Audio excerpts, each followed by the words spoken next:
It was my son's 5th birthday party. My wife and I knew it was an important birthday. Next year, our little Mikey would go to school. So this was sort of an end of an era, however short. After a lot of debating, we decided on a clown for the entertainment. I was against it. I was one of the many people who were afraid of clowns. As a kid, I trembled, shook, and started hyperventilating at the sight of one on television. But our son was not. Ever since Laura bought him some sort of computer game starring a clown, he loved them. As a father, I knew what I had to do in order to make my little boy the happiest. And if that meant ordering a clown, I would order a clown. Besides, I was a grown-up. They didn't scare me anymore. Or so I hoped. The kids were playing in the yard, stuffing their face with cake and snacks and enjoying the world in the innocent way only kids can. Laura and I waited for the clown in the living room. He was already 30 minutes late, but you can't expect clowns to be punctual. Finally, he arrived, carrying a large pink bag. He introduced himself as Bonko and sat on our couch. He really was your classic clown. White makeup, colorful poofy costume, big shoes, big red nose, and orange wig. The works. Laura asked if she could bring him anything. He declined. He sat in our living room for something like 15 minutes, smoking and tapping his shoe on the floor. He seemed nervous, and I could have sworn I could see him drinking out of a flask.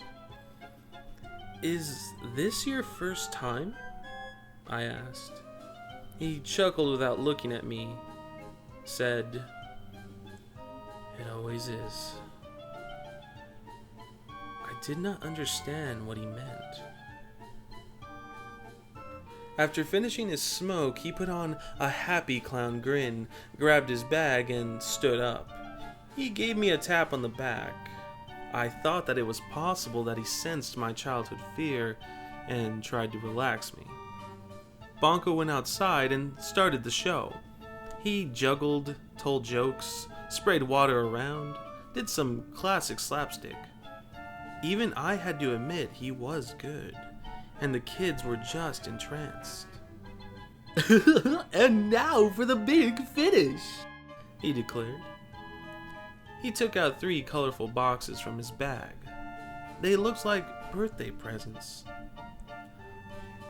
"Pick one, little boy." Mikey thought to himself.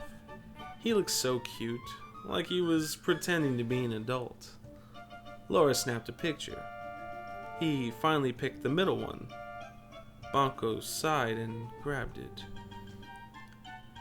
"Oh boy, good choice," he said in a cartoony voice, though I swore I could hear some sadness in there. Bonko opened the box and took out a knife. Laura and I were shocked, and before we could do anything, Bonko started cutting his own face. Bits of makeup-covered skin fell to the ground. The children were screaming. Our little Mikey was covered in the clown's blood and crying. I ran to stop Bonko, but he collapsed to the ground. The paramedics declared him dead. I looked inside the other boxes. In one was a small rifle, and in the other a can of lighter fluid and a box of matches. All the other kids, including our little Mikey, had to go to therapy. I told the police, and they just looked to the floor, ignoring us. I decided that I couldn't let this blow over. I tracked down the company that sent us the clown.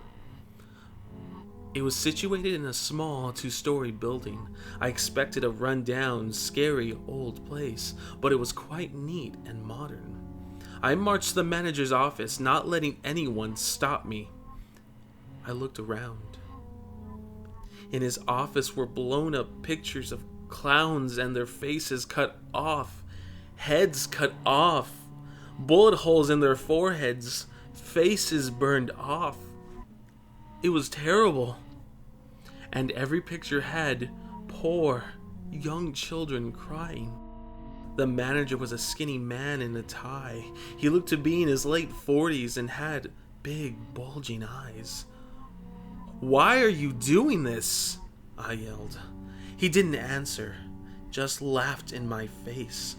Two big guys came from behind me and dragged me out.